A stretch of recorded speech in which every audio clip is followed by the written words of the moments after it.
Sunday.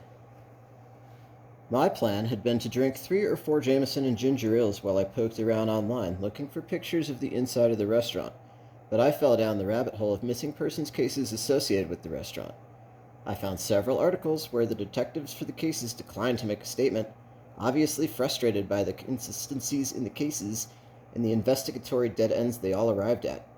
The state police detectives fared no better, and the FBI investigators who arrived in town once the local and the state detectives threw up their collective hands in defeat, only uncovered a forger who appeared to supply every line and prep cook with pretty good quality fake documentation with which they secured their employment.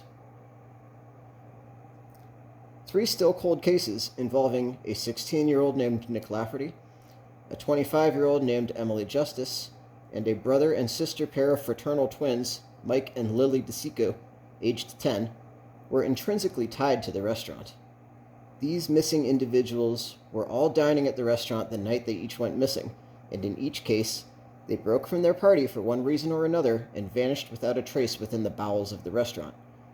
Each time somebody was snatched so adroitly from existence, it was while the restaurant was open.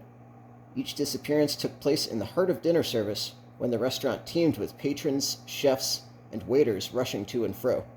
How these people could vanish without a trace and without anybody noticing caused considerable confusion to the investigating teams.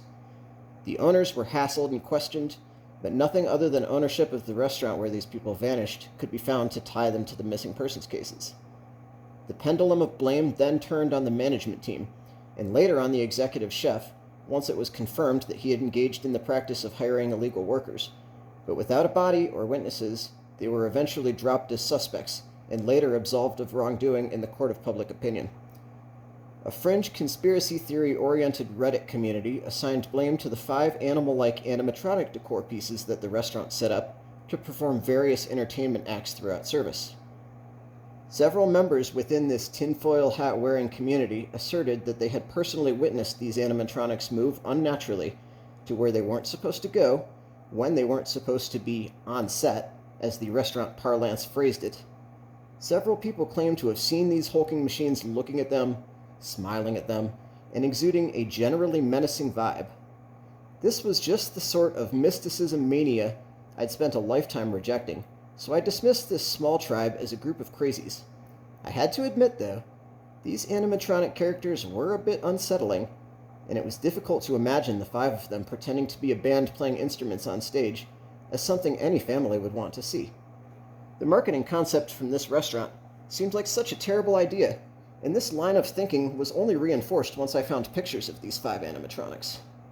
I had to wonder just what group of speculative riverboat gamblers had invested capital into this concept in the first place. They were big, far bigger than the animals they intended to represent.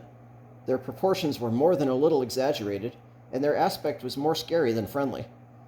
The hair covering their bodies to make them appear to be animals only added to their generally off-putting vibe. And despite my rejection of this enclave as one to be taken seriously, the more I poked around, the more prevalent the negative opinions and claims of witnessing odd behavior became. One had to wonder what inspired management to resist the pressure of negative reviews surrounding these 5 figures. From my perspective, of which I obviously enjoyed the advantage of hindsight, it seemed clear that rebranding was obligatory, and refusal to scrap the 5 objectively frightening animatronics and pivot to some other family-friendly concept would have tanked the restaurant in due course. 4 people going missing on the premises served to accelerate a slow collapse of gradually growing debts and declining profits into a meteoric nosedive, accelerated by the money burned in an image-improving advertising campaign that had no hope of winning back public confidence. By July 2016, there was no more money left to fight the good fight, and what could be sold at a considerable discount was sold. What could be repossessed and reclaimed by various creditors had been.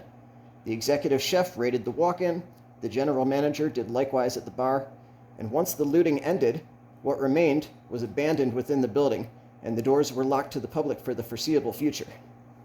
The 5 animatronic figures were among the remaining junk, not considered practical to sell, scrap, or steal.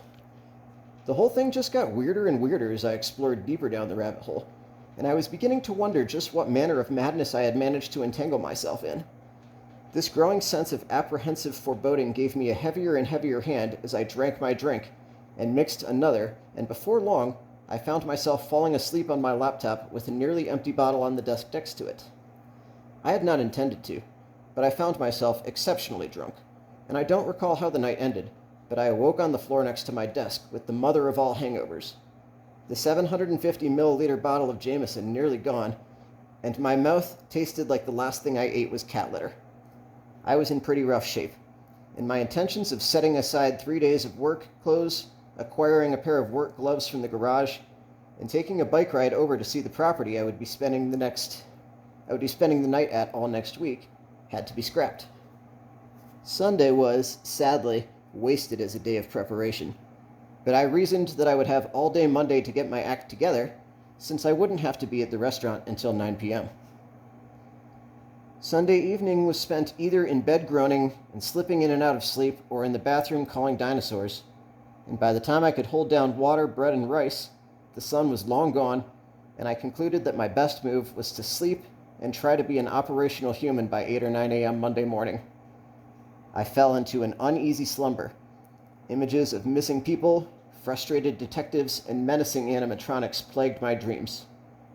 And I once again felt a sense of dread when I thought about what kind of corroded yet gold-plated employment fiasco I had gotten myself into.